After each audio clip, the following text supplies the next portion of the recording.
Hello mga sisilab, may pasalubong tayong dumating. Dala ni M po mga sisilab. Ayan, tingnan nyo mga sisi, yung yung Kentucky dito sa Japan. Christmas na yung niya, yung box. Ayan siya. Christmas na siya mga sisilab. Parang sa Pilipinas din, 'di ba? Ayan oh. Christmas na yung dating niya. So, unboxing natin kung ano yung mga laman ng ating Kentucky na pasalubong. Ayan.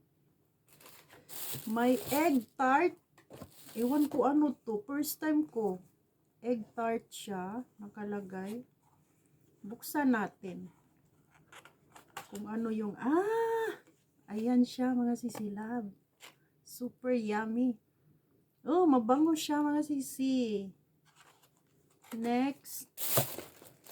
Kasi sa Kentucky dito sa Japan, mga sisilab, wala pong kanin. Yung katulad sa atin, di ba, may kanin, may chicken.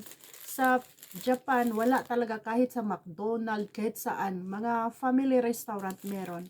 May tinapay. Iba yung tinapay dito, mga sisilab, kasi masarap siya lagyan ng honey.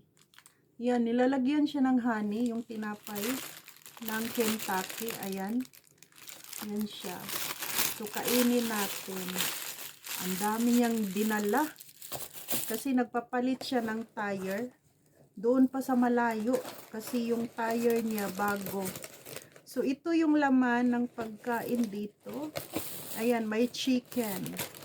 Wow, so yummy. Kaya tikman natin yung tart. Ano ba to? Tart na egg tart. Ano po yung lasa nito? Mabango siya. Itadakimasu. Malambot siya mga sisi. Itadakimasu.